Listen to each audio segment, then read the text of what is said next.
Hello there, and welcome to Worlds Beyond Seen. I'm so glad you found your way here tonight. Wherever you are in the world right now, whatever time it is, I hope you're settling into a comfortable space. Maybe you're lying down, maybe the lights are dimmed, maybe the world outside has finally gone quiet. Before we begin our journey tonight, I'd love to invite you to like this video and subscribe to the channel. It truly helps us bring more of these peaceful explorations to sleepy minds like yours. Tonight, we're going on a journey backward through time, not to the age of dinosaurs, not to the beginning of the universe, but to something closer, something almost within the reach of human memory. We're going back 6,000 to 10,000 years, to a time when the world's largest desert wasn't a desert at all. Close your eyes for a moment and picture the Sahara. You see endless dunes rolling like frozen waves beneath a merciless sun. You see cracked earth stretching to horizons shimmering with heat. You see a landscape so hostile, so barren, that life itself seems like an intrusion. This is the Sahara we know, the Sahara of today, a vast ocean of sand and stone, covering more than 3.5 million square miles across northern Africa. But now, let that image dissolve. Let the dunes soften and sink. Let water seep up from beneath the sand. Let grasses push through the hardened crust. Let trees spread their branches where nothing has grown for millennia. Watch as rivers carve their way across the land, as lakes spread wide and deep, as rain falls in curtains across a greening world. This isn't fantasy. This is history. This is the Green Sahara, and it existed not in some impossibly distant past, but in a time when humans already walked upright, made tools, told stories, and dreamed beneath the same stars we see tonight. It was a world so different from what we know that it seems almost mythical, yet the evidence of its existence is carved into stone, buried in sediment, and written in the very dust that now blows across the Atlantic Ocean. The story we're about to tell is one of transformation on a scale that challenges imagination. It's a story of how the Earth's gentle wobble can turn paradise into wasteland and back again. It's a story of lakes the size of seas, of rivers that nourished civilizations, of animals we now associate only with the African savanna, wandering through what is today the world's harshest desert. And most importantly, it's a story of people, our ancestors, who found abundance where we see only absence, who thrived where we would struggle to survive for a single day. So let yourself drift now. Let the clock slow down. We have all the time we need to wander through this vanished world, to stand beside its ancient lakes, to watch its herds move across endless grasslands, to sit with the people who called it home. There's no rush, no urgency, just a slow, gentle walk through time, back to when the Sahara was green. Asterisk, asterisk. The African humid period, when the Sahara breathed. Asterisk, asterisk. The story begins about 14,500 years ago, though the exact date shifts depending on where you stand in that vast expanse we call the Sahara. The world was different then, emerging from the grip of the last great ice age. Massive glaciers that had covered much of North America and Europe were beginning their slow retreat. The oceans were lower, the climate was shifting, and across northern Africa, something remarkable was beginning to happen. Rain was falling where rain had not fallen for tens of thousands of years. Scientists call this period the African humid period, though it goes by many names. Some call it the Holocene humid period, others the Neolithic subpluvial, and still others simply the Green Sahara. Whatever name we use, the phenomenon was the same, a climatic transformation so profound that it turned one of Earth's most inhospitable regions into a landscape of abundance. The transformation didn't happen overnight. It crept forward in pulses, in fits and starts, responding to forces that operated on timescales far beyond human perception. But once it began, once the rains started coming with regularity, the changes were unstoppable. The Sahara, which had been even larger and drier during the Ice Age than it is today, began to shrink. Its boundaries pulled back, retreating from territories it had claimed, yielding to grass and water and life. Picture this slow greening spreading across the landscape like a wave washing over sand. First, the southernmost edges of the desert begin to soften. Sparse vegetation appears, scattered patches of hardy grass that can survive on minimal rainfall. But as the rains continue, as the West African monsoon strengthens and pushes farther north than it has in thousands of years, those patches merge and thicken. Grasslands spread, shrubs take root, and where water collects in the low places, in the ancient lake beds and river valleys that had lain dry for millennia, shallow pools begin to form. The timing of this greening varied across the vast canvas of northern Africa. Some regions felt the change earlier than others. In the mountains, in places like the Tibesti and the Ahagar, the shift may have begun as early as 18,000 years ago.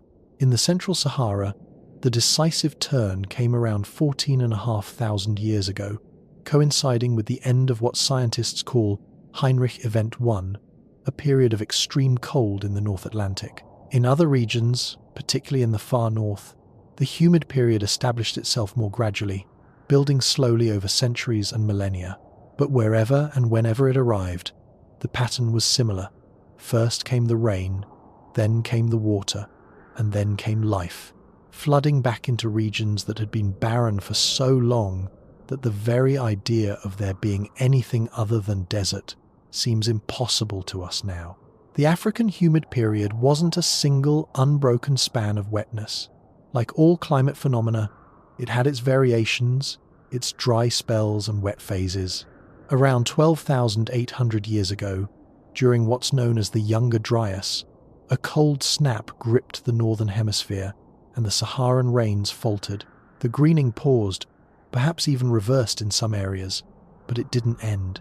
When the Younger Dryas released its grip about 11,700 years ago, the humid period resumed with renewed intensity. Another interruption came about 8,200 years ago, a brief but sharp dry spell that lasted perhaps a century or two. Lakes shrank, rivers slowed, and the people and animals of the Sahara had to adapt or move. But again, the rains returned. The Green Sahara reasserted itself, and for thousands of years more, the region remained a place of relative abundance.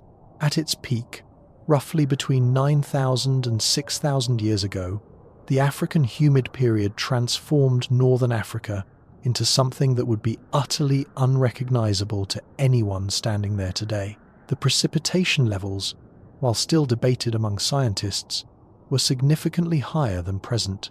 Some reconstructions suggest rainfall was 2 to 3 times what falls today in the Sahel region just south of the Sahara. Others propose even more dramatic increases in certain areas. The effect of this additional moisture was transformative. Where today you might see nothing but sand and rock, there were grasslands stretching to the horizon. Where now there are only the faint traces of ancient watercourses, there were rivers flowing year-round, carrying water from the highlands to the lowlands, from the interior to the sea. Where today's desert surface bakes under relentless sun, there were lakes so vast that they would rank among the largest in the world if they existed today. The vegetation itself varied across the region, creating a mosaic of different environments. In the southernmost parts of what we now consider the Sahara, where rainfall was heaviest, there were woodlands and even patches of forest. Acacia trees spread their thorny branches across the landscape. In the highlands, where elevation brought cooler temperatures and more reliable precipitation, cedar and oak trees grew, their roots gripping the rocky soil, their canopies providing shelter and shade. Farther north, the landscape transitioned to savanna, vast stretches of grassland dotted with scattered trees and shrubs. This was the classic African ecosystem we associate today with places like the Serengeti or the Masai Mara, but here it was, thousands of years ago, spread across what is now the heart of the Sahara Desert. The grasses were thick enough and productive enough to support enormous populations of grazing animals. The scattered trees provided browse for different species. The whole system hummed with life and energy. Even in the northern reaches, areas that are today among the driest places on Earth, there was vegetation, perhaps not the lush grasslands of the south, but steppe vegetation, hardy plants adapted to the still challenging conditions. These plants held the soil in place, reduced dust, and provided food for animals that could tolerate the more marginal conditions. The air itself was different. Today, the Sahara is one of the world's largest sources of atmospheric dust. Massive plumes of fine particles are regularly swept up by winds and carried thousands of miles across the Atlantic, even reaching South America, where they help fertilize the Amazon rainforest. But during the African humid period, dust emissions were drastically reduced.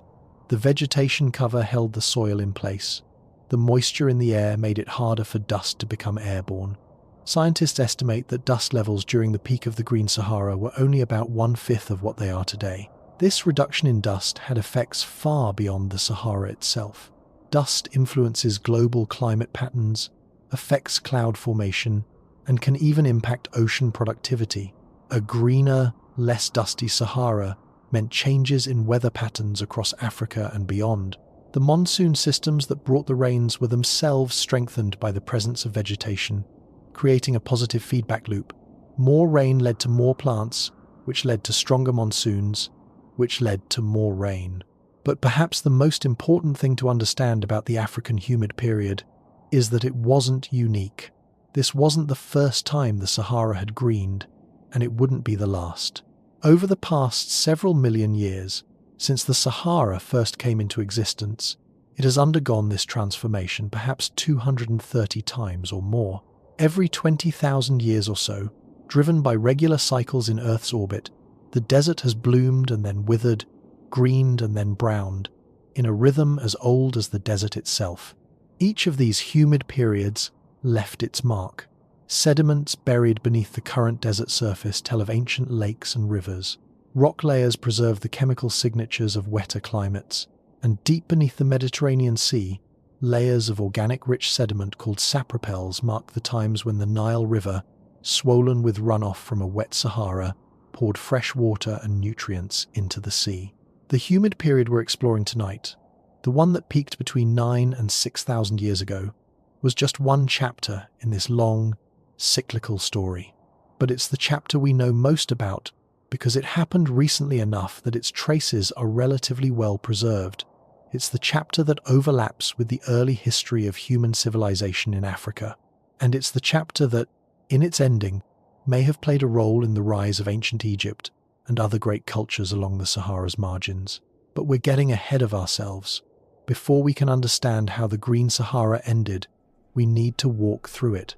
We need to see its waters, meet its creatures, and encounter the people who made it their home. We need to feel what it was like to live in a Sahara that was not a barrier but a highway, not a wasteland but a homeland, not a desert but a garden. So let's begin that walk. Let's start with the water, because water was the foundation of everything. Water was what made the Green Sahara possible, and water is where our journey must begin. Asterisk, asterisk, the orbital dance that greened a desert. Asterisk, asterisk. Before we can truly appreciate the miracle of the Green Sahara, we need to understand why it happened. How does a desert become a garden? What force could be powerful enough to transform millions of square miles of barren wasteland into fertile grassland and sparkling lakes? The answer lies not in the Sahara itself, but in the heavens. It lies in the subtle, slow dance that Earth performs as it orbits the sun, a dance so gradual that no human lifetime could ever perceive it, yet so powerful that it can reshape entire continents. The story begins with a Serbian mathematician named Milutin Milankovic, who, in the early 20th century, proposed that Earth's climate was influenced by 3 distinct cycles in our planet's orbital mechanics. These cycles, now known as Milankovitch cycles, operate on timescales of tens of thousands to hundreds of thousands of years.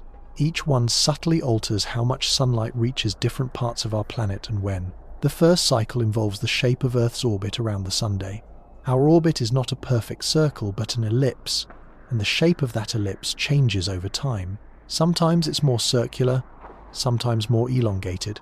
This cycle takes about 100,000 years to complete. When the orbit is more circular, the difference in Earth's distance from the Sun between summer and winter is minimized. When it's more elliptical, that difference is maximized. The second cycle concerns the tilt of Earth's axis.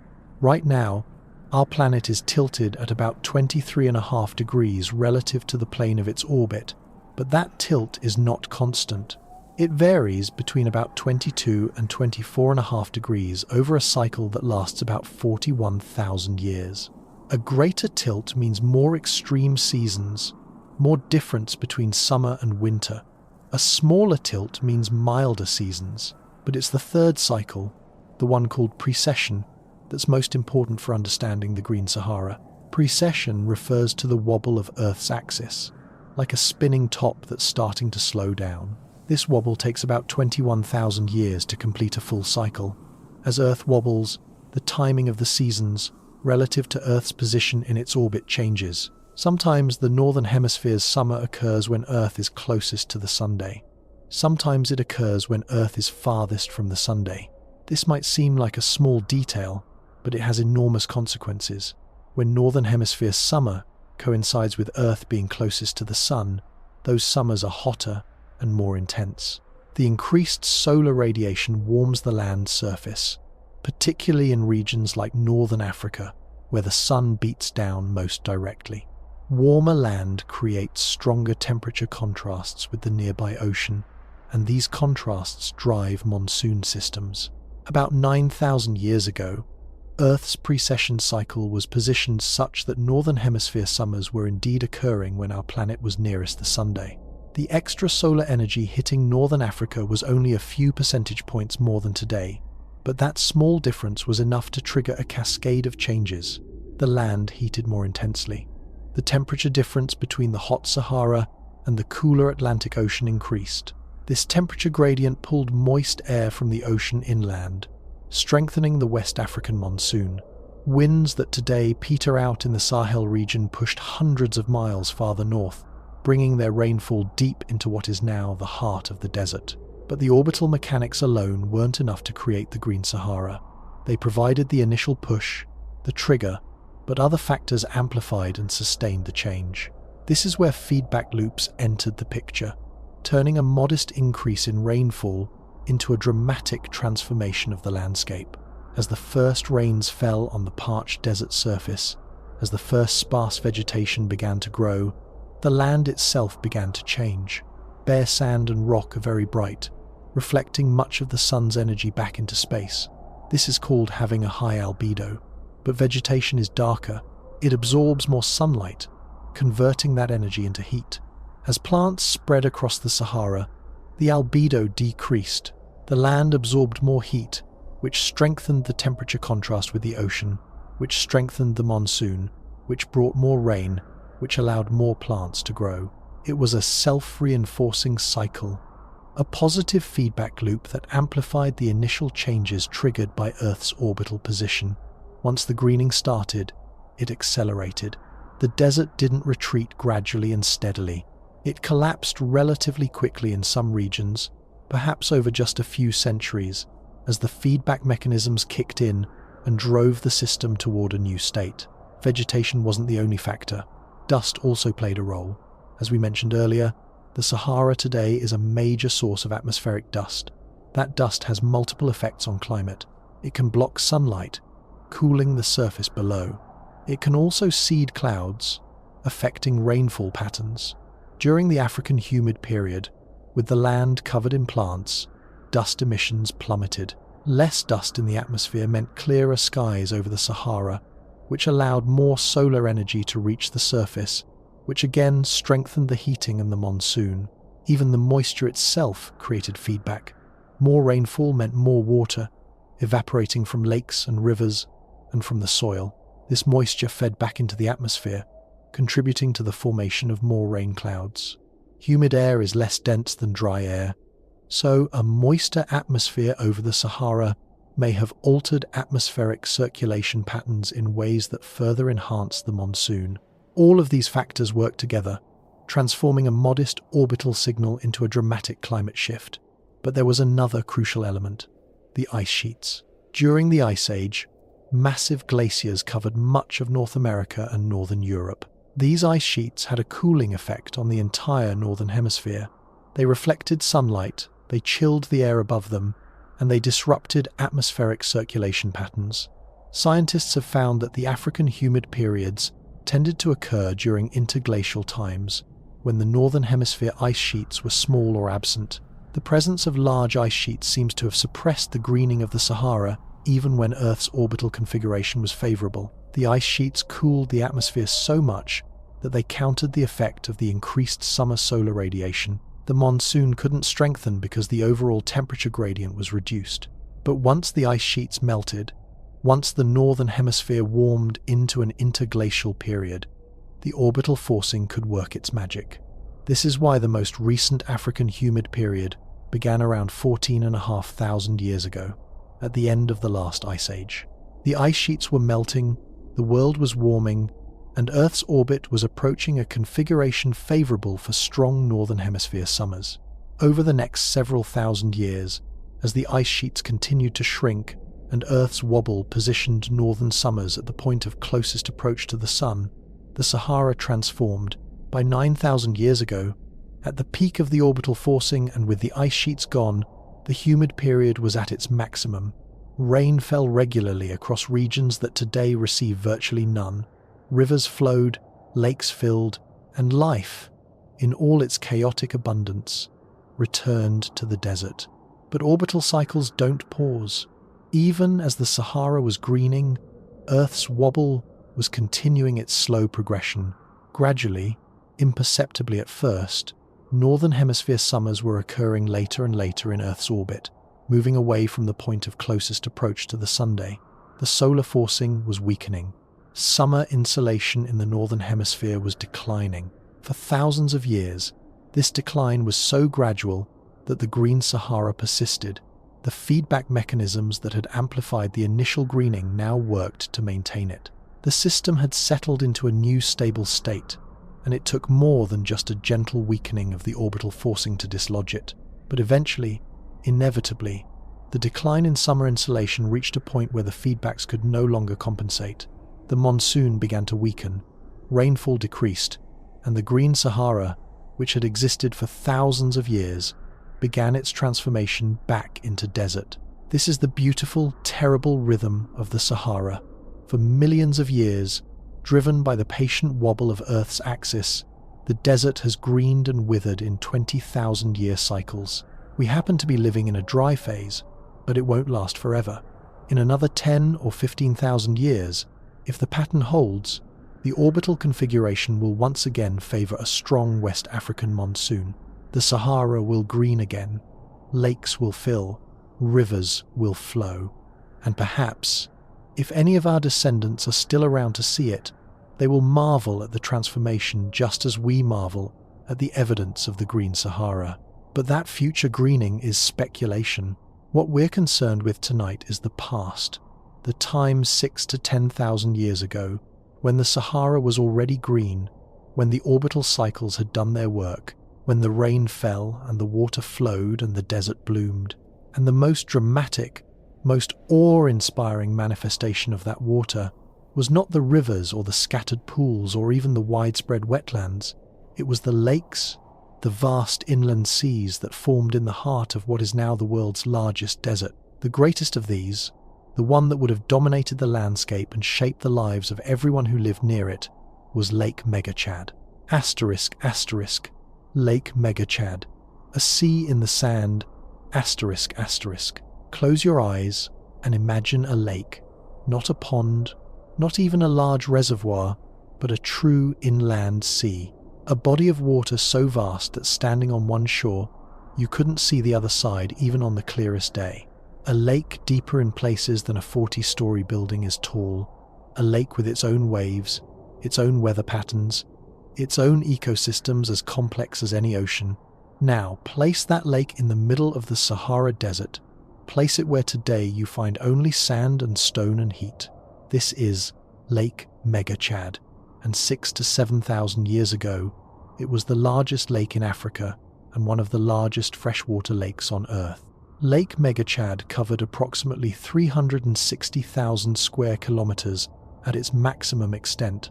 To put that in perspective, that's larger than the Caspian Sea, which is today the largest lake on our planet. It's about the same size as Germany, It's more than 10 times the size of Africa's current largest lake, Lake Victoria, and all of this water existed in a region that today is one of the most arid places on Earth. The lake formed in what's called the Chad Basin, a vast depression in north-central Africa that today is divided among Chad, Niger, Nigeria, and Cameroon. Even now, a remnant of this ancient giant survives. Lake Chad, a shallow, fluctuating body of water that has shrunk to a tiny fraction of its former size. Modern Lake Chad covers only about 350 square kilometers when it's at a low level, less than 1,000th the size of its ancient predecessor. The transformation from the small, shrinking Lake Chad we know today to the immense Lake Mega Chad of the past is almost impossible to comprehend without seeing the evidence. And the evidence is everywhere, if you know where to look. Satellite imagery and radar data reveal ancient shorelines etched into the landscape hundreds of kilometers from the present lake. These are beach ridges and sand spits formed by wave action when Lake Mega Chad lapped against shores that are now deep in the desert. The patterns are unmistakable, the delicate curves and parallel lines that only water, moving rhythmically over thousands of years, can create. In the Baudelaire Depression, in what is now northern Chad, you can see vast expanses of fine, bright sediment. This area, ironically, is today one of the largest sources of atmospheric dust on Earth. Winds sweep across the depression and lift millions of tons of fine particles into the air, carrying them thousands of miles across the Atlantic to South America. But those fine particles are ancient lakebed sediment laid down when Lake Mega Chad filled the depression to a depth of more than 150 meters. The dust that now fertilizes the Amazon rainforest is composed of the remains of a Saharan lake that dried up thousands of years ago. Lake Mega Chad didn't form all at once. Like the greening of the Sahara itself, it grew in stages, responding to the strengthening monsoon and the increasing rainfall. The first expansions began around 10,000 years ago, as the Chad Basin began to fill with water from seasonal streams that had reawakened after millennia of dormancy. Initially, these would have formed smaller, separate lakes in different parts of the basin, but as the rainfall continued and intensified, these separate bodies of water grew. They spread across the flat landscape, merging with one another, filling the lowest areas first and then slowly rising higher and higher. By about 8,000 years ago, the basin was largely full, and Lake Mega Chad had achieved something close to its maximum extent. The lake was fed by rivers that today are either dry or much reduced. The Chari River, which still flows today and is the main source of water for what remains of Lake Chad, was much larger then. It carried runoff from the highlands of what is now the Central African Republic, channeling the monsoon rains north into the lake. Other rivers that today exist only as fossil valleys, their courses visible from the air but holding no water, flowed vigorously during the African humid period. The depth of Lake Mega Chad varied, but at its deepest points, particularly in the Baudelaire Depression, it may have reached 160 meters. That's deeper than many of the Great Lakes in North America. To stand at the edge of such a lake, to look out over its dark blue waters and see waves rolling in from a horizon lost in haze, would have been to forget entirely that you were in what would one day be the Sahara Desert. The lake had its own hydrological dynamics, its own circulation patterns. Prevailing winds would have driven surface currents, creating gyres and mixing zones. The vast surface area meant enormous evaporation, but this was more than compensated for by the heavy monsoon rains and the river inflow. Water levels fluctuated seasonally and from year to year, but overall the lake remained full and stable for thousands of years. The ecology of Lake Mega Chad would have been rich and complex. Freshwater lakes in tropical Africa today support an incredible diversity of fish species, and there's every reason to think Lake Mega Chad was similar. Cichlids, catfish, tilapia, and many other species would have filled its waters. The shallower margins and the many river deltas where streams entered the lake would have been particularly productive, nurseries for young fish and feeding grounds for larger ones. And where there were fish, there were fish-eaters. Crocodiles certainly lived in and around Lake Mega Chad.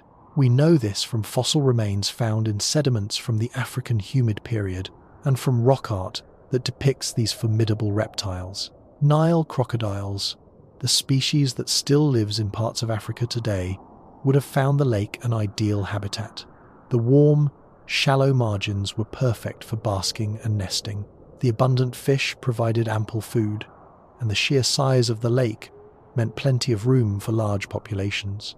Hippopotamuses, too, were residents of Lake Megachad and its associated waterways. These massive semi-aquatic mammals, which can weigh more than 3 tons, need deep water to submerge in during the heat of the day, and grasslands nearby for nighttime grazing. The Green Sahara provided both. Hippos wallowed in the lake's shallow bays, grazed on the lush grasses that grew along its shores, and left their bones in sediments that would eventually be buried as the lake dried up. Birds would have been everywhere. Waterbirds of every description, flamingos wading in the shallows, their pink plumage bright against the blue water, pelicans fishing in the deeper areas, their huge bills scooping up fish, egrets and herons stalking through the reeds that must have grown in vast stands along the shore, ducks and geese arriving in their thousands during migrations. Even today, the much diminished Lake Chad is an important stopover for migratory birds. In its glory days, Lake Megachad would have been a magnet for avian life. The shores of the lake were equally rich. Imagine beaches of fine sand, stretches of mud where the water was slowly receding, rocky outcrops where the ancient bedrock emerged. Behind the shore, grasslands stretched to the horizon, dotted with trees. Herds of animals came to drink at the water's edge. Predators lurked in the vegetation, waiting for the unwary. And humans, of course, were drawn to this abundance like moths to a flame. For the people who lived around Lake Megachad, the lake was everything. It provided water for drinking and cooking. It offered fish for food, an incredibly reliable protein source that required no herding, no cultivation, just knowledge and skill in fishing techniques. The reeds and papyrus that grew in the shallows could be used for building, for making boats, for weaving mats and baskets. The lake moderated the local climate, making the surrounding areas slightly cooler and definitely more humid than they would have been otherwise. Archaeological evidence confirms that humans were indeed living around Lake Megachad. Sites have been found that show signs of long-term occupation, places where people returned year after year, or perhaps even lived permanently. Fish bones are abundant at these sites, along with the remains of hunted game and, later, domesticated animals. Tools made from bone and stone show that these were skilled craftspeople who understood how to exploit their environment. One of the most remarkable archaeological discoveries related to Lake Megachad and the Green Sahara more broadly is the Dufuna canoe, found in Nigeria in 1987. This beautifully crafted dugout canoe dates to approximately 8,000 years ago, making it one of the oldest boats in the world. It was found buried in sediment from a former water channel that would have connected to the vast lake system. The canoe is over 8 meters long, carved from a single tree trunk with sophisticated tools, and shows that the people of the Green Sahara were not just using the water, they were navigating it, perhaps fishing from boats, perhaps traveling between settlements along the lake's extensive shoreline. The existence of this canoe raises tantalizing questions. If people were building boats this sophisticated 8,000 years ago, what else were they doing? Were there trade networks spanning the lake? Did different groups living on opposite shores interact, exchange goods, share knowledge? Did the lake serve as a highway of sorts, making travel easier than it would have been on land? We can only speculate, but the evidence suggests that Lake Megachad was not just a geographic feature, but a cultural and economic center. It would have shaped the lives of everyone within reach of it, influenced their settlement patterns, their diet, their spiritual beliefs. Perhaps there were myths about the lake, stories of its origins, tales of creatures that lurked in its depths, legends of the time before the water came. But all of this abundance, all of this life and activity, was built on a foundation that was slowly, imperceptibly weakening. The orbital cycles that had brought the rain were continuing their progression. Earth's wobble was moving summer away from perihelion, the point of closest approach to the Sunday. The monsoon was beginning to weaken. though so gradually that no one living at the time would have noticed. For centuries, perhaps millennia, the feedbacks that maintained the Green Sahara compensated for the weakening orbital forcing. The lake remained full, the rains continued, and life went on as it had for thousands of years. But the balance was becoming more delicate, more precarious. And eventually, sometime around 5,000 years ago, that balance tipped. Lake Megachad began to shrink. The details of how this happened, how quickly it occurred, and whether it was a smooth decline or a series of sudden drops are still debated by scientists. But the outcome is clear. Within a relatively short time, geologically speaking, the vast inland sea that had dominated north-central Africa for thousands of years began to disappear. Its shores retreated, its depth decreased, the abundant fish populations dwindled. The crocodiles and hippos that had thrived in its waters were forced into smaller and smaller refuges. And the people who had built their lives around the lake had to adapt or leave. Some moved with the retreating shoreline, trying to maintain their lakeside way of life. Others migrated away entirely, seeking greener pastures or more reliable water sources. Many likely moved toward the Nile River, which continued to flow even as the smaller Saharan water sources dried up. This migration of people from the drying interior toward the Nile Valley may have played a role in the development of ancient Egyptian civilization, a topic we'll return to later. By about 1,000 years ago, even the Baudelaire Depression, the deepest part of Lake Megachad, was dry. The transformation from the largest lake in Africa to a hyper-arid dust bowl had taken several thousand years, a blink of an eye in geological terms, but multiple human lifetimes in historical terms. Today, only the tiny remnant of Lake Chad remains, a shallow, fluctuating body of water that continues to shrink due to both climate change and human water use. But Lake Megachad wasn't the only water in the Green Sahara. Far from it.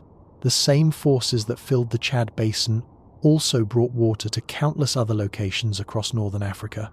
Rivers flowed where today there are only dry valleys. Lakes dotted the landscape from the Atlantic coast to the Red Sea, and everywhere that water flowed or pooled, life flourished. Let's follow those waters now, those rivers that carved their way across a green Sahara, connecting highlands to lowlands, mountains to lakes, interior to coast. Let's trace the paths of water in a landscape that seems today utterly incapable of sustaining it.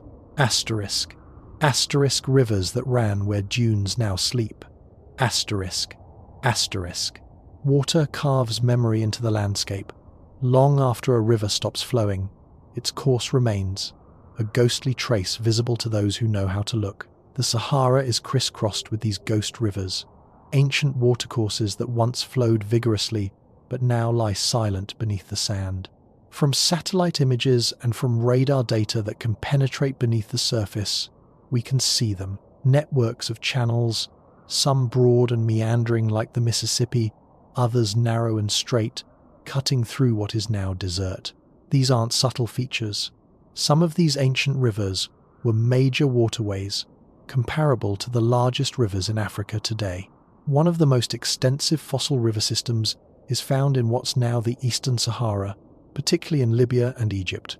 Radar imaging has revealed a vast network of channels that once carried water from the highlands in the south and west toward the Mediterranean coast. Some of these channels show the braided pattern typical of rivers with high sediment loads, indicating they were carrying significant volumes of water and eroding the landscape as they flowed. In Mauritania, in the far western Sahara, satellite imagery shows ancient river valleys running from the Adrar highland toward what was once a large lake in the Mauritanian lowlands. These rivers would have drained the runoff from local rainfall, channeling it into low-lying basins where it accumulated into lakes. Even the Nile River, which still flows today and is one of the world's longest rivers, was different during the African humid period. The Nile is fed by two main tributaries, the White Nile, which originates in the Great Lakes region of East Africa, and the Blue Nile, which drains the Ethiopian highlands. Today, the Blue Nile contributes the majority of the water and sediment during the flood season, but during the African humid period, The Nile also received contributions from what are now dry wadis in the eastern Sahara. These ephemeral streams, which today flow only after rare rainfall events, were perennial rivers during the humid period, adding their waters to the Nile and increasing its flow. The enhanced Nile discharge during the African humid period had effects far beyond the river valley itself. The increased freshwater flow into the eastern Mediterranean created a lens of fresher, lighter water floating atop the denser, saltier seawater. This freshwater cap reduced the mixing of surface and deep waters, which led to reduced oxygen levels in the deep Mediterranean. Under these low oxygen conditions, organic matter was preserved rather than decomposed, and layers of dark, organic-rich sediment called sapropels were deposited on the seafloor. Scientists have found dozens of these sapropel layers in sediment cores from the Mediterranean, each one corresponding to a period when the Nile and other North African rivers were flowing strongly, each one marking an African humid period in the geological record. The sapropels are like bookmarks in the history of the Sahara, markers that tell us when the desert was green and the rivers flowed strong. But the rivers of the Green Sahara didn't just flow into the Nile or the Mediterranean. Many drained into internal basins, feeding the lakes that dotted the landscape. In the Fezzan region of southwestern Libya, ancient river channels can be seen converging on what were once lake basins. The rivers brought not just water, but sediment, building deltas where they entered the lakes, creating fertile areas where plants grew densely and animals congregated. The flow of these rivers would have varied seasonally, responding to the monsoon cycle. During the rainy season, when the monsoon was at its peak, the rivers would have been in full flood, their waters high and their currents strong.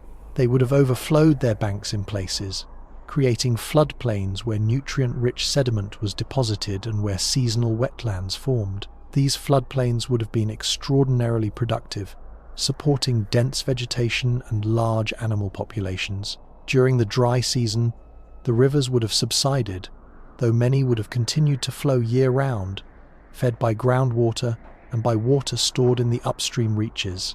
Pools would have remained in the deeper parts of the river channels, serving as dry season refuges for fish and providing drinking water for animals and humans. The presence of these rivers would have shaped the movement and distribution of animals across the Sahara. Herds would have followed the rivers, moving up and down them seasonally, or staying close to them during dry periods. Predators would have known where the herds gathered and would have hunted along the river banks and at the waterholes. And humans, of course, would have settled preferentially along the rivers, building their camps and later their more permanent settlements where water was most reliably available. Archaeological sites from the African humid period are often found along ancient river channels. The people knew, just as we know today, that rivers are lifelines. They chose to live where they had easy access to water for drinking, for washing, for watering any animals they kept. They fished in the rivers, catching the various species that would have inhabited them. They used the rivers for transportation, building boats like the Dufuna canoe to navigate the waterways. Some researchers have proposed that the network of rivers and lakes across the Green Sahara may have facilitated the movement of people and ideas across northern Africa in ways that would become impossible once the desert reasserted itself. River valleys could have served as corridors for migration, allowing people to move from one lake basin to another, from the Atlantic coast to the Red Sea, following the water and the resources it supported. This idea is supported by the distribution of certain types of artifacts and cultural practices across the Sahara during the African humid period. Similar styles of pottery, similar methods of making stone tools, and similar rock art motifs appear in widely separated locations. The easiest explanation for this similarity is that people were moving, interacting, and sharing knowledge. And if they were moving long distances across what is now the world's largest desert, they likely did so by following the rivers and the shorelines of the lakes. The rivers also influence the development of the landscape itself. Flowing water erodes rock and soil, carrying sediment downstream and depositing it where the current slows. Over thousands of years, this process shapes the land, cutting valleys, building floodplains, creating features that persist long after the water stops flowing. The ancient river valleys of the Sahara are evidence of this persistent shaping. Grooves cut into the bedrock or channels carved through softer sediments, now buried beneath sand but still there, still part of the landscape's hidden structure. In some areas, the rivers created oases, places where groundwater reached the surface and where water accumulated even during dry spells. These oases would have been particularly important as the African humid period waned and the climate began to dry. They became refuges, the last places where water could be reliably found, the final holdouts of green in an expanding brown. Today, some Saharan oases still exist, fed by groundwater that accumulated during the African humid period. This ancient water, stored deep underground in aquifers, is being slowly depleted by modern use. But its presence is a reminder that the Green Sahara's water didn't just disappear. Some of it soaked into the ground, filling the pores in the rock, and has remained there for thousands of years, a hidden legacy of a wetter time. The loss of the rivers was one of the most consequential aspects of the Sahara's return to desert. As the monsoon weakened and rainfall declined, the rivers began to dry up. Their flows became seasonal, then intermittent, then ceased altogether. The pools that had remained in the dry season evaporated. The fish died, the crocodiles moved away or perished, and the vegetation that had grown along the banks withered. For the people and animals that depended on these rivers, the drying was catastrophic. It forced migration on a massive scale. It ended ways of life that had existed for thousands of years, and it transformed the Sahara from a region crisscrossed with waterways, a landscape where you were rarely far from a river or stream, into a desert where water is the rarest and most precious resource. But before all of this ended, before the rivers dried and the lakes evaporated, the Green Sahara was home to an astonishing array of animals. Creatures we now associate with the savannas of East and Southern Africa roamed freely across what is now the world's largest desert. And it's to these animals, to the wild abundance of the Green Sahara, that we turn next. Asterisk, asterisk, the animals of the Green Sahara, asterisk, asterisk. Picture yourself standing on a gentle rise overlooking a wide grassland. The sun is warm but not scorching. A breeze carries the scent of water and growing things. And in the distance, moving slowly across the plain, you see them, elephants. Not just one or two, but a herd, perhaps 24 animals ranging from massive bulls with long, sweeping tusks to tiny calves staying close to their mothers. They move with the unhurried confidence of creatures that have no real predators to fear, pausing occasionally to strip leaves from an acacia tree or to spray dust over their backs. This scene, which today could only happen in sub-Saharan Africa, was once common in the Sahara. Elephants roamed the Green Sahara in large numbers. And we know this not just from fossil remains, but from the incredible rock art left behind by the people who lived alongside them. Images of elephants, beautifully rendered with attention to detail, appear on rock surfaces across the Sahara, from the Tassili N'Ajjer Plateau in Algeria to the Caucasus Mountains in Libya, from the highlands of Chad to the escarpments of Sudan. These weren't modern African elephants exactly, though they were closely related. They were adapted to the Saharan environment, perhaps slightly smaller or with different proportions than their descendants in the rainforests and savannas to the south. But they were unmistakably elephants, with trunks and tusks and that characteristic massive bulk. And they weren't alone. Where there are elephants, there are usually many other large animals, and the Green Sahara was no exception. The rock art and fossil evidence tell us that the diversity of megafauna was extraordinary. Giraffes stretched their long necks to browse on acacia leaves, their spotted coats making them blend surprisingly well into the dappled shade of the savanna woodlands. The rock art depicts them in various poses, walking, feeding, even running, their impossibly long legs eating up the ground. Some images show giraffes with calves, family groups moving together across the landscape. Rhinoceroses, probably related to the white or black rhinos of today, were present as well. These are depicted in rock engravings as heavy-bodied animals with prominent horns, sometimes shown drinking at waterholes or wallowing in mud. Like elephants, rhinos need substantial amounts of water and vegetation, so their presence is yet another indicator of how different the Sahara was during the humid period. Then there were the great herds of antelope and other bovids. Species that today live only far to the south once ranged across the Sahara in enormous numbers. Gazelles, oryx, addax, and various species of antelope grazed on the abundant grasses. The rock art shows these animals in large groups, sometimes being hunted by human figures with bows and arrows, sometimes just depicted as part of the landscape. Buffalo, massive and formidable, were also present. The rock art sometimes shows hunts where multiple human figures armed with spears are attempting to bring down a buffalo, suggesting that hunting these powerful animals was a communal effort and perhaps a significant event in the lives of the people. Perhaps most dramatically, there were large cats. Lions almost certainly prowled the Saharan grasslands, preying on the abundant herbivores.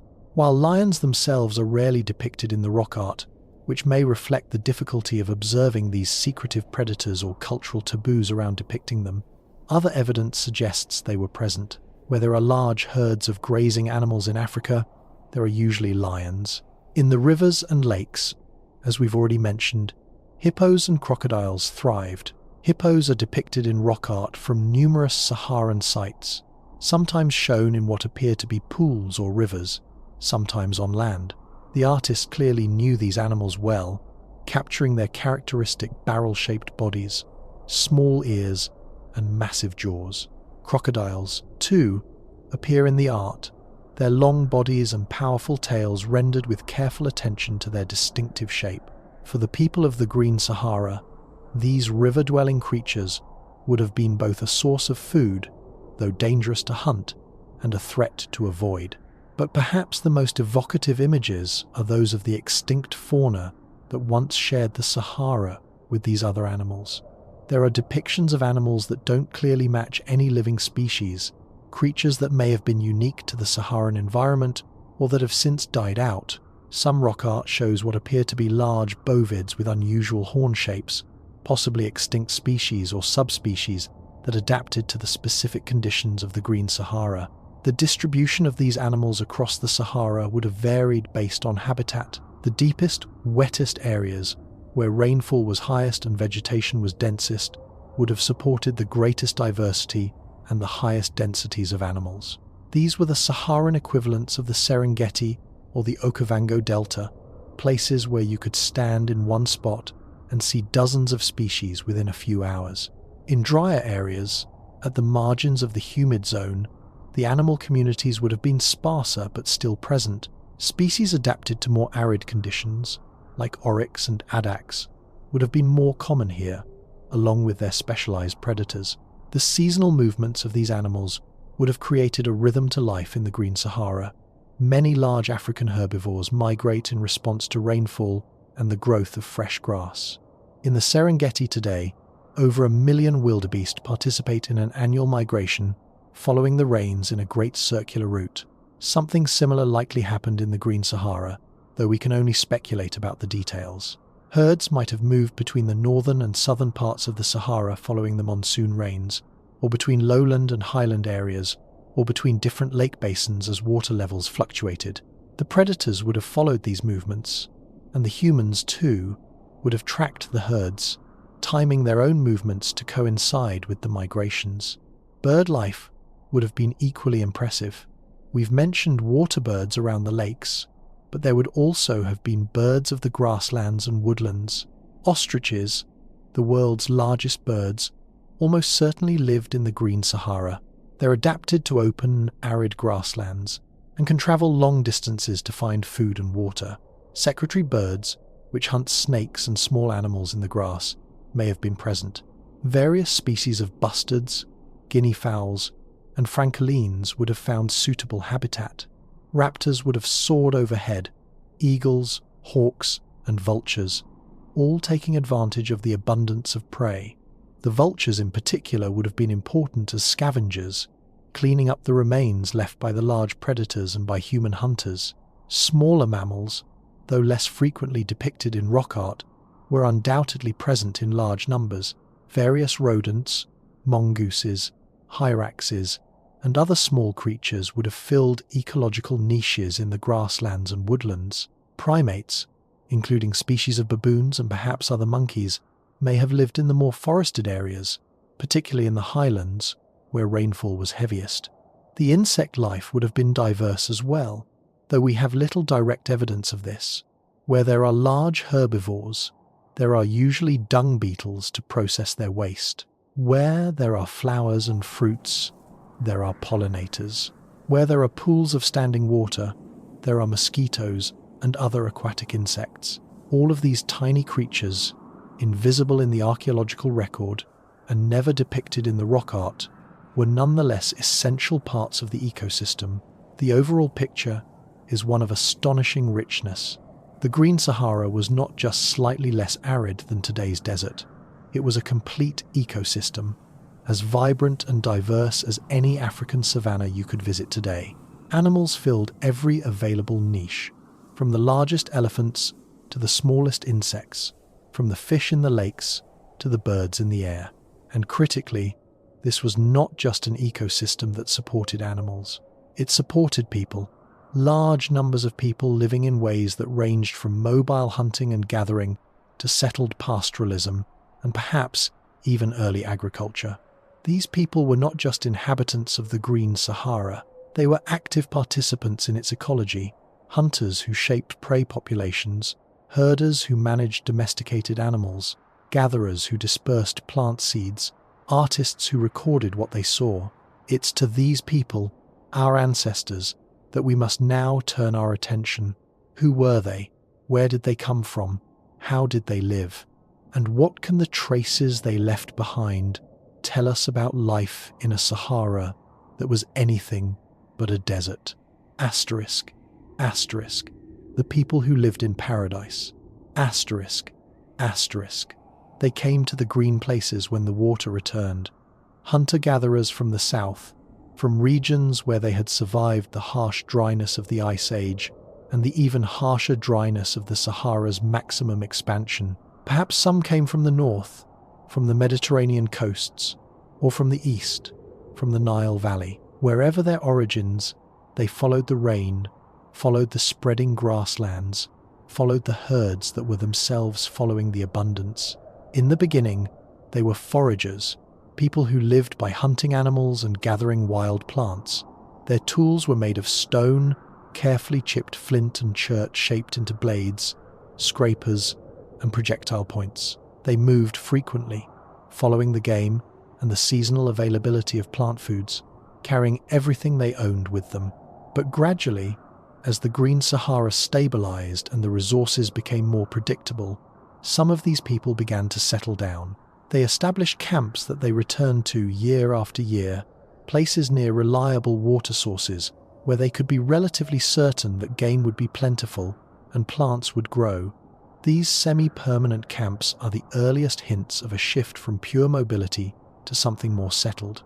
One of the most important archaeological sites for understanding these early inhabitants of the Green Sahara is Gobero, located in the Tenere region of Niger, on what would have been the western shore of Lake Megachad. Excavations at Gobero have revealed two distinct populations that lived at the site at different times, both during the African humid period.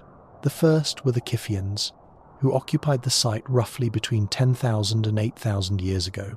The Kiphians were tall people, with skeletons measuring up to 6 feet 6 inches, and they appear to have been primarily hunter-gatherers, though they were beginning to fish as well. The site preserves numerous burials, and these burials tell us something important. The Kiphians cared for their dead. They buried people with grave goods, with personal ornaments, with evidence of ritual and respect. This suggests a complex social structure and spiritual beliefs. The second population, the Tenerians, arrived after a brief dry spell around 8,000 years ago and occupied the site until about 5,000 years ago. The Tenerians were physically different from the Kiphians, shorter and more gracile, with body proportions suggesting a life adapted to fishing. Their skeletons show the effects of hard physical labor, particularly in the arms and hands. consistent with a lifestyle involving extensive use of tools and perhaps fishing equipment. The Tenerians left behind artifacts that tell of an increasingly sophisticated culture. Pottery appears at the site, beautifully decorated vessels used for cooking and storage. Harpoon points carved from bone show that fishing had become a major part of the economy, and the burials, like those of the Kiphians before them, show care and ritual. People were buried with beads, with bracelets, with polished stone axes and other grave goods. Children and adults alike received this treatment, suggesting that status and respect in death were accorded to all members of the community. The transition from the Kiphian to the Tenerian way of life at Gobero reflects a broader pattern across the Green Sahara. As the humid period progressed, and as lakes and rivers became more permanent features of the landscape, fishing became increasingly important. Fish are a reliable food source, less mobile than game animals and available year-round if the water bodies are permanent. Populations that had access to good fishing grounds could reduce their dependence on hunting and could become more sedentary.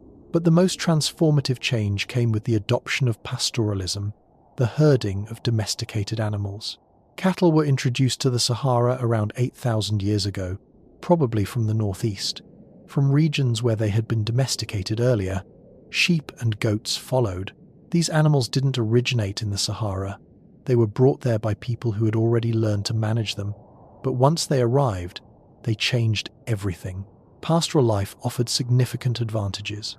Cattle, sheep, and goats could convert grass into meat and milk, providing a more reliable food source than hunting. Herds could be managed, grown through breeding, and moved to follow the best pastures. The animals also provided hides for clothing and shelter, bone for tools, and dung that could be used as fuel. The rock art of the Sahara provides a vivid record of this pastoral period. Thousands of images depict cattle, often shown in great detail with distinguishing markings, different horn shapes, and in various poses. Some images show cattle being herded by human figures, with dogs assisting. Others show milking scenes, with a person crouched beside a cow.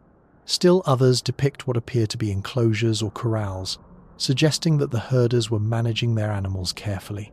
The care taken in depicting cattle in the rock art is striking. The artists knew these animals intimately.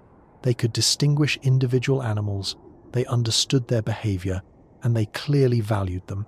Cattle were not just food sources, they were wealth, status symbols, perhaps even subjects of spiritual significance.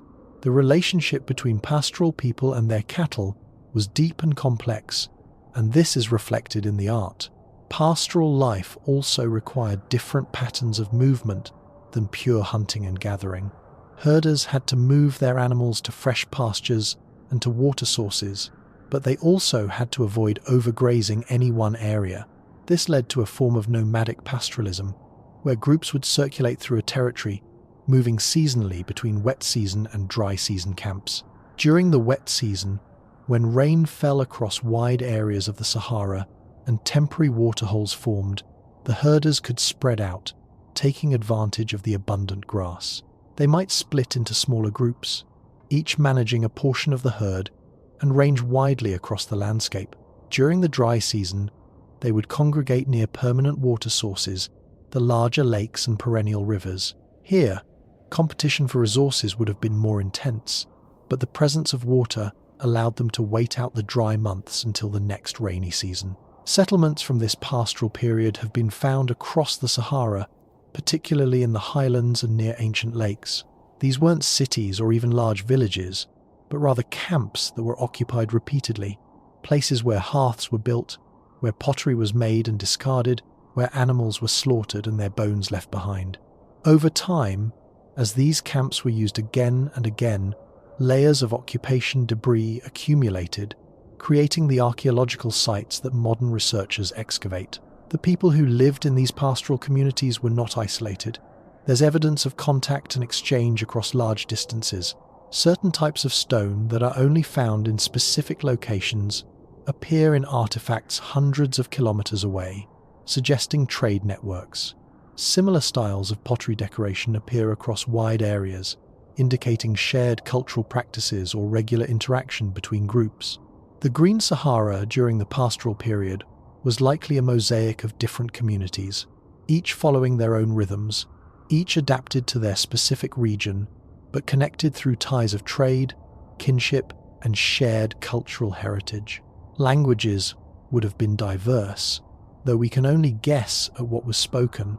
Social structures would have varied from group to group. Some communities may have been more hierarchical, with chiefs or leaders who coordinated movements and mediated disputes. Others may have been more egalitarian. The spiritual life of these pastoral people is harder to access, but the rock art provides some clues. Many images seem to have ritual significance. Figures are shown in elaborate costumes or with what appear to be masks, possibly depicting ceremonial dances or religious practices. There are images that seem to show supernatural beings, humanoid figures with unusual proportions or features that don't correspond to any known animal. Some researchers have suggested that certain rock art sites may have been sacred spaces, places where rituals were performed or where communities gathered for important ceremonies. The effort that went into creating some of these images, the care in composition and execution, suggests they were more than mere decorations or casual sketches. They were meaningful, important, worth the considerable time and effort required to paint or carve them onto rock faces. As the African humid period progressed, some communities began to experiment with plant cultivation. Wild grasses and other plants were encouraged, perhaps even planted deliberately. This wasn't full-scale agriculture yet, but it was a step in that direction, a recognition that food production could be manipulated and increased through human effort. By about 5,000 years ago, as the climate was beginning to dry and the Green Sahara was starting its transformation back to desert, some communities had developed more complex economies that combined herding, fishing, hunting, and plant cultivation. These were the immediate ancestors of the civilizations that would emerge along the Sahara's margins, particularly in the Nile Valley. But for the thousands of years when the Sahara was green, for the long stretch of time when the rains fell and the grass grew and the lakes were full, the people who lived there enjoyed a way of life that, while certainly not easy, offered abundance that seems almost incomprehensible to us now when we look at the barren landscape that remains. They watched elephants drink at sunset. They fished in waters that stretched to the horizon. They herded their cattle across grasslands that supported thousands of animals. They gathered around fires and told stories, painted images on rock walls, raised their children, mourned their dead, and lived lives as full and rich as any humans anywhere. And they left behind a record of all of this, not in written words, which they didn't have, but in images. Thousands upon thousands of images, painted and carved onto the rocks of the Sahara, waiting for us to find them and to try to understand what they mean. Asterisk, asterisk, rock art, windows into a vanished world. Asterisk, asterisk. In the Tassili na Ager plateau in southeastern Algeria, you can walk through galleries of stone, not built galleries, but natural ones, rock shelters and overhangs created by erosion, their walls smooth and protected from the worst of the weather. And on these walls, if you look carefully, you'll see them, paintings and engravings, some faint and weathered, others still vivid after thousands of years. There are over 15,000 pieces of rock art in Tassili Najer alone, making it one of the largest and most important collections of prehistoric art in the world. But this is just one site. Across the Sahara, from Morocco to Egypt, from Libya to Mali, there are hundreds of thousands of individual images, and perhaps millions more waiting to be found. This rock art is our most direct window into the lives of the people who inhabited the Green Sahara. It shows us what they saw, what mattered to them, and how they understood their world. And because it spans thousands of years, from the earliest period of the humid phase to its final decline, it also shows us change, the slow transformation of the Sahara from garden to desert captured in image after image. The rock art is typically divided into several periods based on the subject matter and style. The earliest period, sometimes called the Large Wild Fauna period or the Bubastis period, dates from roughly 12,000 to 6,000 years ago.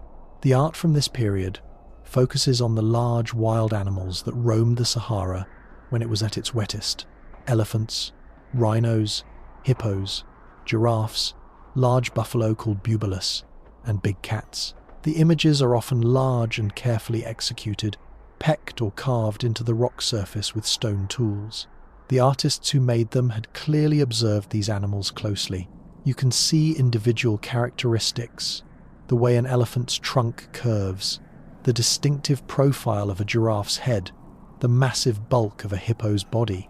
Some images show these animals in motion, running or fighting or drinking. Others depict them at rest. Human figures in this period are relatively rare, and when they do appear, they're shown hunting with spears, bows, or throwing sticks. The hunters are usually depicted as small figures compared to the animals, which may reflect the real disparity in size, or maybe an artistic choice to emphasize the power and importance of the prey. Then comes the Roundhead period, named for the distinctive style of human figures with round, featureless heads. This period dates from roughly 8,000 to 5,000 years ago and overlaps with the beginning of the pastoral period. The art becomes more complex, with human figures shown in what appear to be ceremonial contexts. Many Roundhead figures are painted rather than carved, often in vivid colours created from natural pigments: red and yellow ochres, white kaolin, black charcoal. Some figures wear elaborate costumes or seem to have multiple arms or other unusual features. These may represent masked dancers, shamans in ritual garb, or spiritual beings. The Roundhead style is mysterious, and there's still debate about what exactly these images represent, but they clearly show a rich spiritual and ceremonial life. The next major period is the pastoral or Bovidian period, roughly from 7,000 to 3,000 years ago, when cattle herding became dominant. This is the period with the most prolific rock art, and the subject matter shifts dramatically.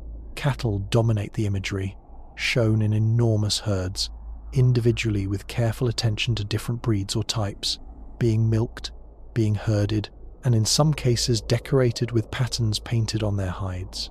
Human figures are much more common in the pastoral art. We see men, women, and children, often in domestic scenes. Women are shown grinding grain or carrying water. Men are shown herding cattle or hunting. Children appear in family groups. Dogs appear frequently, assisting with herding. The pastoral rock art gives us the most detailed picture of daily life in the Green Sahara. We can see what people wore: simple clothing, often just a loincloth or short skirt for men, longer garments for women.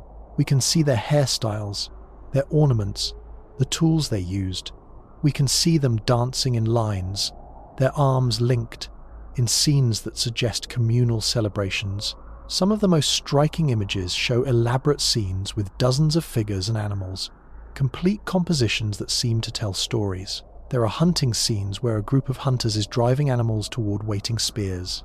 There are scenes of cattle being moved between camps, long lines of animals with herders walking alongside. There are images that seem to show raids or conflicts between groups, with armed figures facing off. As the climate began to dry, the rock art changes again. The horse period, beginning around 3,000 years ago, introduces horses and chariots. These were new technologies, introduced from the north, and they're depicted with evident interest by the artists.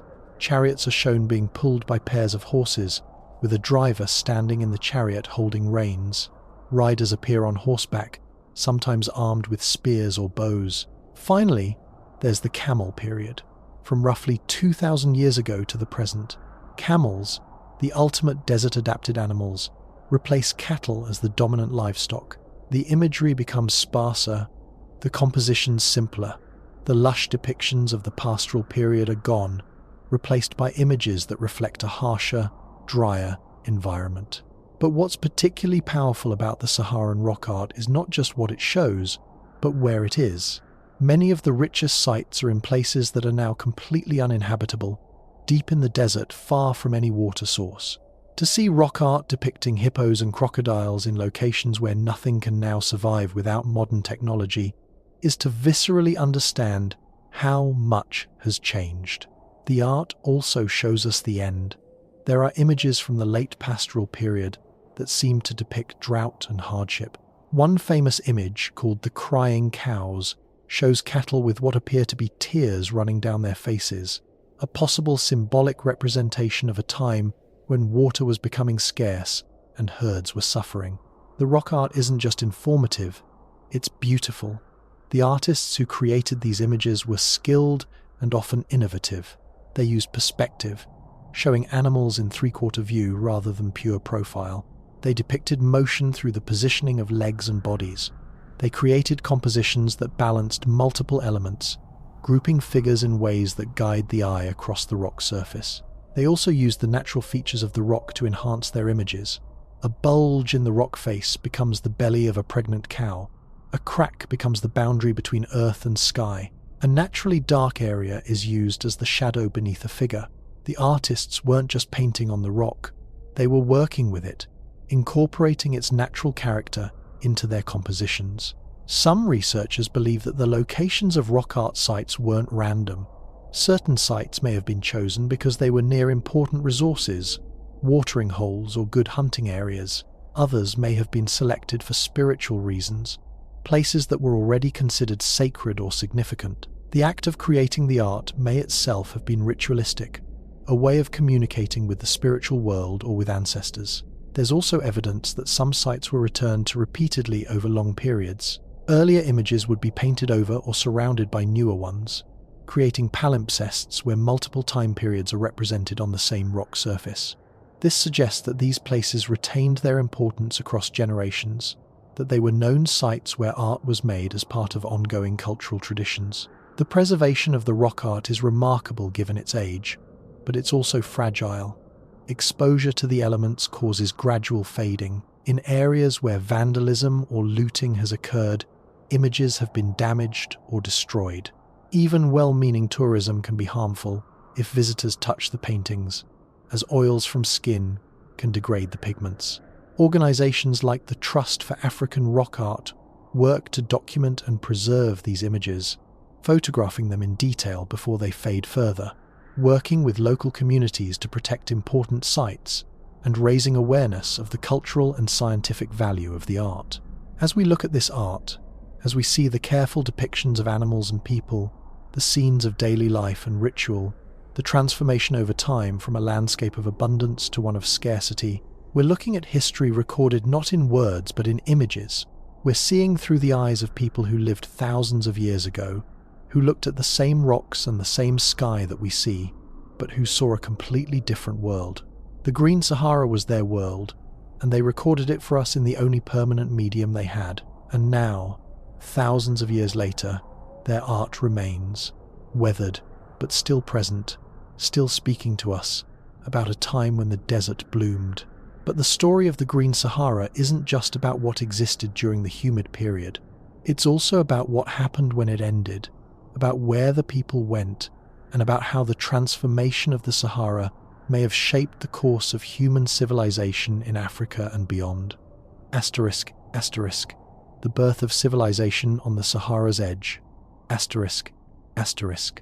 As the African humid period waned and the Sahara began its transformation back to desert, the people who had lived there for thousands of years faced a choice: adapt to the changing conditions or move to places where water remained more reliable. Some chose to stay, shifting their economy and their way of life to survive in an increasingly arid environment.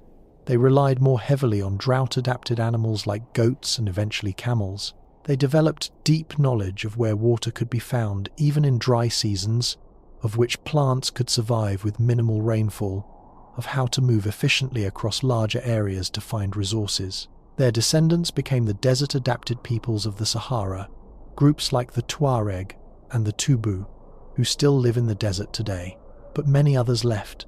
They migrated toward the edges of the Sahara, to regions where rainfall was still adequate, or where large rivers provided water, even when the rains failed. And one of the most important of these migration destinations was the Nile Valley. The Nile, fed by sources far to the south in the African highlands, continued to flow even as the Saharan lakes dried up. Its annual flood, caused by monsoon rains in Ethiopia, provided a regular infusion of water and nutrient-rich sediment. The valley became a ribbon of green, cutting through an expanding desert, a refuge and an opportunity. Archaeological evidence suggests that there was a significant influx of people into the Nile Valley around 5,000 to 6,000 years ago, precisely when the Sahara was beginning its final drying. These migrants brought with them skills and knowledge developed in the Green Sahara, expertise in managing cattle and other livestock, knowledge of pottery making, and possibly experience with cultivating plants. The timing is suggestive. The consolidation and increasing complexity of Egyptian civilization accelerates around this same time. By 5,000 years ago, we see the emergence of the first recognizable proto-states in the Nile Valley. By a bit over 5,000 years ago, Upper and Lower Egypt are unified under the first pharaoh. The pyramids begin to rise not long after. Now, it would be simplistic to say that the drying of the Sahara directly caused the rise of Egyptian civilization. The development of complex societies is always multifactorial, influenced by many different forces. But the migration of pastoral peoples from the drying Sahara into the Nile Valley almost certainly played a role. These weren't primitive refugees arriving with nothing. They were people with sophisticated knowledge of animal husbandry, with cultural practices and artistic traditions, with organizational skills developed over millennia of managing herds and coordinating communal activities. When they encountered the agricultural communities already living along the Nile, the mixture of pastoral and agricultural knowledge, the increased population density, and perhaps the pressure created by the environmental changes may have catalyzed new forms of social organization. The same pattern may have played out in other regions around the Sahara's margins.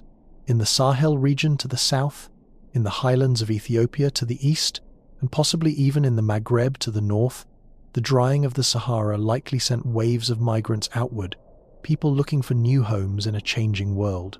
Some of these migrations may have extended even farther. There are theories, though still debated, that some groups may have moved all the way to the rainforests of Central and West Africa, carrying with them technologies and cultural practices that would influence the development of societies in those regions. What's clear is that the end of the African humid period was not just an environmental event, it was a demographic and cultural event, a time of mass movement and social reorganization that rippled across much of northern and perhaps even central Africa. The lakes that dried left behind not just empty basins but also new resources.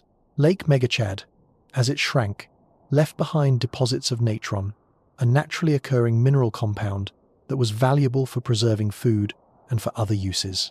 The dried lake beds became sources of salt and other minerals. And interestingly, the dust blown from the dry Baudelaire Depression where Lake Megachad once was, now serves an ecological function on a global scale, fertilizing the Amazon rainforest thousands of miles away across the Atlantic. The knowledge that had been developed during the Green Sahara didn't disappear. Techniques of herding, skills in finding and managing water, understanding of desert plants and animals, all of this was preserved and passed down. The pastoral nomads who continued to live in the Sahara after it dried became specialists in desert survival, and their knowledge remains relevant today. There's also a fascinating genetic legacy. Studies of modern North African populations show evidence of ancient mixing between different groups, including populations that likely lived in the Sahara during the humid period. The genes of the people who herded cattle beside Lake Megachad or fished in the ancient rivers are still present in people living across North Africa today. The transformation of the Sahara from green to desert represents one of the largest and most rapid environmental changes in human history. It happened within the span of time covered by written records, if barely. Some of the latest Saharan rock art may date to periods when early Egyptian texts were already being carved. It's conceivable that some of the desiccation stories in ancient mythology, tales of a once fertile land turning to desert, could be cultural memories of this transformation, though that remains speculative. What's not speculative is that the pattern continues. Even today, the edges of the Sahara are dynamic, The Sahel region to the south has experienced both droughts and greening over recent decades. Lake Chad, the tiny remnant of Lake Megachad, has fluctuated dramatically in size in historical times, expanding during wet years and contracting during dry ones. The desert is not static. It breathes still, though on a much smaller scale than during the transitions between humid and arid periods. And in the deep future, if the orbital cycles continue their pattern, the Sahara will green again. 10 or 15,000 years from now, the same mechanics that brought the African humid period will recreate it. The monsoon will strengthen, the rains will come, and the desert will bloom once more. Of course, human-caused climate change is now a factor that wasn't present in the past, and it's unclear how our alterations to the global climate system will interact with the natural orbital cycles. We may be pushing the Earth toward warmer conditions that could enhance the next humid period, or we may be disrupting the systems in ways that prevent the Sahara from greening as it has in the past. Only time will tell. But for now, for the present, the Sahara remains a desert. The lakes are dry, the rivers are gone, and the animals and people that once thrived there have moved elsewhere or adapted to much harsher conditions. What remains are the traces, the evidence that calls to us across the millennia, telling us that things were once very different. Asterisk, asterisk, echoes in the sand. What remains? Asterisk, asterisk. When you walk across the Sahara today, if you know where to look and what to look for, you can still find them. Fragments of pottery, worn smooth by wind-blown sand, their decorative patterns still faintly visible. Stone tools, the waste flakes from making blades and points, scattered across the desert surface. Ostrich eggshell beads, small and white and perfect, once strung together into jewelry, now lying alone in the sand. These are the physical remains of the Green Sahara, the artifacts left behind when the people moved on or when camps were abandoned.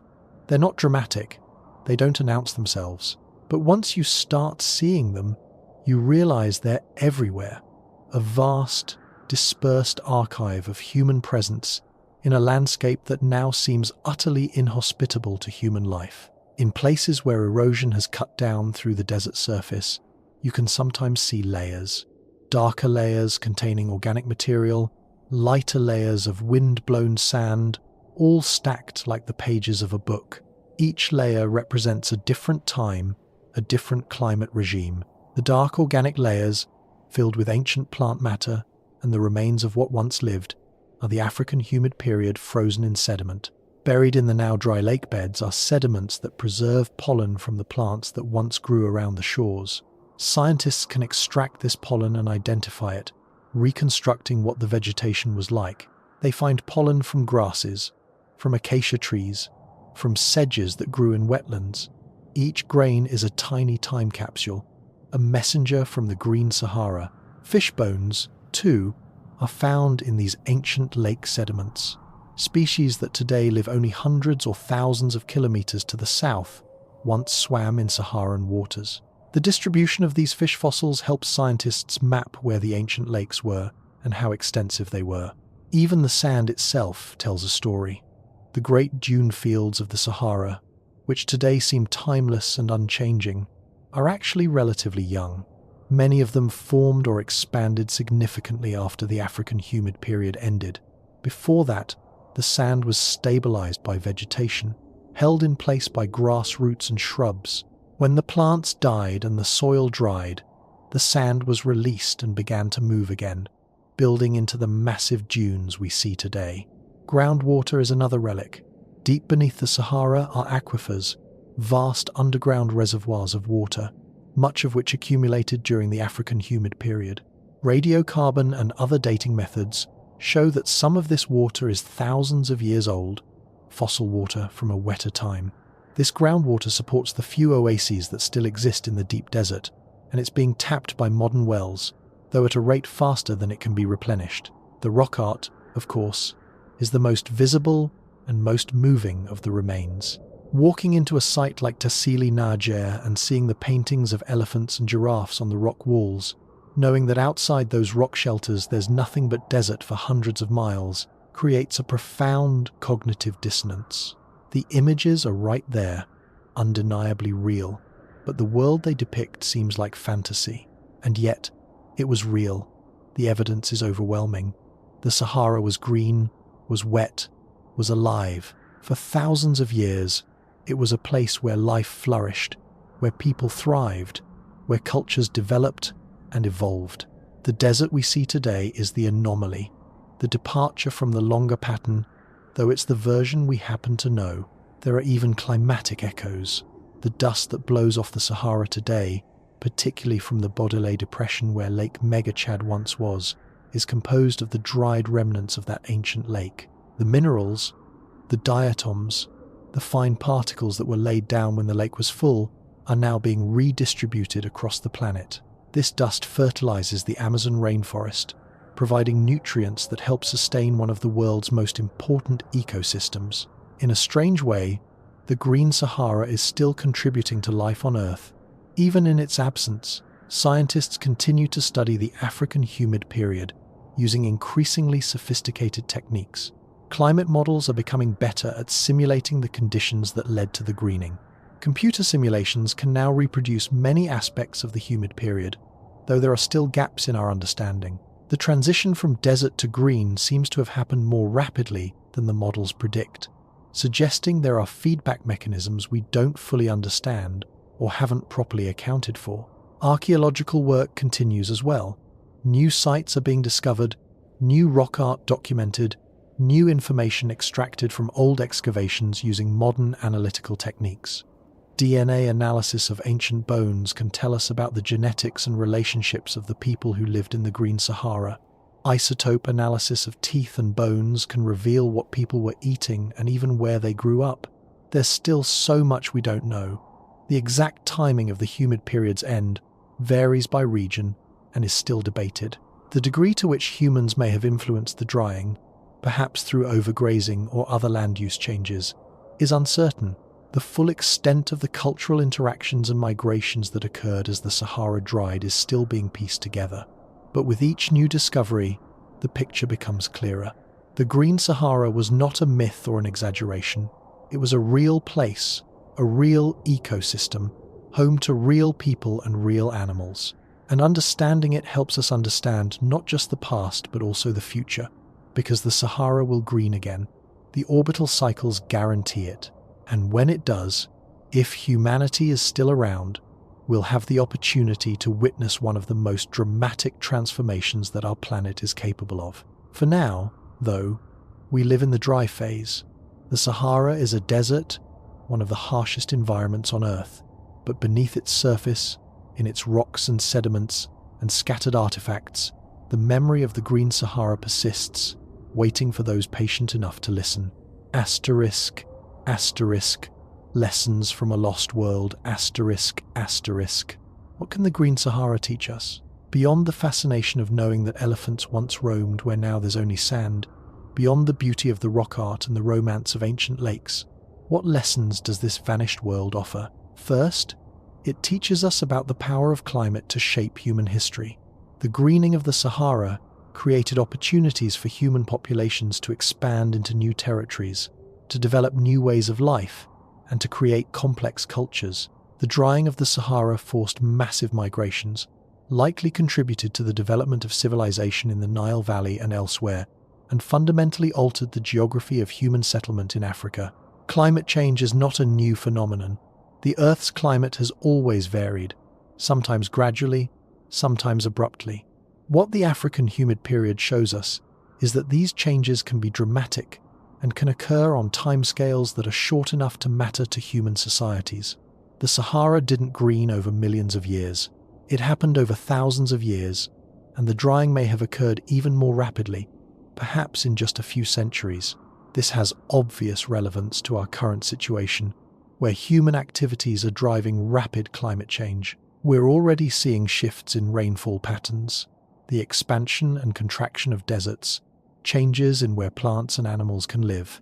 The Green Sahara is a reminder that the climate system has tipping points, thresholds beyond which changes can accelerate and become self-reinforcing.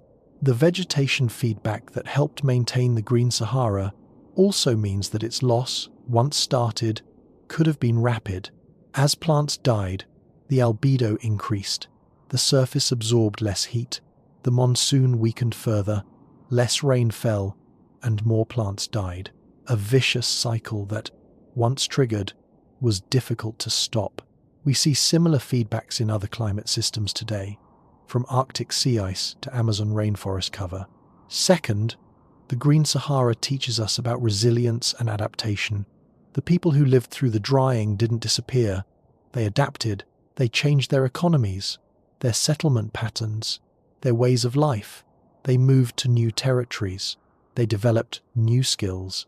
They survived. Human societies are remarkably adaptable, but adaptation has costs. Not everyone could move to the Nile Valley or other refuges. Some communities likely did collapse or disappear. Some knowledge was lost. The transition from the abundance of the Green Sahara to the scarcity of the desert was traumatic, even if it played out over many generations. As we face our own period of rapid environmental change, the Green Sahara offers both encouragement and warning. Encouragement that humans can adapt to changing conditions, that we're creative and flexible and capable of finding new ways to live. Warning that adaptation is not painless, that it comes with losses, and that not everyone adapts equally well. Third, the Green Sahara reminds us of impermanence. The landscapes we know, the climates we experience, these are not fixed and eternal. They're temporary states in a planet that is constantly changing. The Sahara was green. It will be green again. The ice sheets that once covered North America will return in some future ice age. The sea levels we consider normal are just one moment in an ongoing rise and fall that has continued for eons. This perspective of deep time can be either unsettling or liberating. Unsettling because it reminds us that the world we know is fragile and temporary. Liberating because it reminds us that change is natural, that the Earth is dynamic, and that while individual landscapes and ecosystems may come and go, the planet endures and life persists. Finally, the Green Sahara teaches us humility. For most of human history, we had no idea it had existed. The rock art was known to local peoples, of course, but the broader scientific understanding of the African humid period has only developed over the last century or so. Major discoveries are still being made. We're still learning about this period. How much else don't we know about our planet's past? How many other dramatic changes have occurred that we haven't yet recognized? How many lost worlds lie hidden beneath ice, beneath oceans, beneath our feet, waiting to be discovered? The more we learn about Earth's history, the more complex and fascinating it becomes. The Green Sahara is just one chapter in a much longer story, a story written in rocks and sediments and ice, a story that we're only beginning to read. And perhaps that's the most important lesson of all, that there is always more to discover, more to understand, more to wonder at. The world is deeper and richer and stranger than we imagine, even the parts of it we think we know well. Asterisk, asterisk, closing reflections, asterisk, asterisk. So here we are at the end of our journey, standing again in the present, in the Sahara as it is now, vast, hot, dry, and seemingly eternal. But now, when you look at those dunes, when you see that empty horizon, you know the truth. This desert is not eternal. It's just one phase, one moment in a long rhythm of change that stretches back millions of years and will continue long into the future. 6,000 to 10,000 years ago, this was a different world. Water flowed where now there is only sand. Grass grew where now only rock and dust remain. Elephants trumpeted, hippos wallowed, and people lived lives of relative abundance in a landscape that would be utterly unrecognizable to anyone standing here today. The Green Sahara is gone, but it's not forgotten. Its memory is preserved in rock art that still adorns the cliffs and shelters of the desert. Its legacy lives on in the peoples and cultures that emerged from its drying, in the civilizations that rose along its margins, in the dust that now fertilizes distant rainforests. And the Green Sahara will return, not in our lifetimes, perhaps not for thousands of years, but the orbital cycles that brought it once will bring it again. The earth will wobble, the monsoon will strengthen, and the rains will come back to the Sahara. The desert will bloom, and if any of our descendants are there to see it, they will witness one of the most astonishing transformations on Earth. For tonight, though, let yourself rest with the images we've explored. Picture those ancient lakes stretching to the horizon, reflecting the stars. Imagine the herds moving across endless grasslands. Hear the calls of birds over the water, the distant trumpeting of elephants, the voices of people gathered around an evening fire. These things were real. They happened, and in knowing they happened, in understanding that the world can change so dramatically, we're reminded of both the fragility and the resilience of life on Earth. Nothing stays the same forever, but life persists. It adapts. It finds new ways forward. Sleep well, dreamer. Let the waves of those ancient lakes wash over you. Let the grasses of the savannah whisper their secrets, and know that even in the harshest desert, even in the driest wasteland, the memory of green still lingers, waiting. The Sahara was green, and one day it will be green again. Sweet dreams,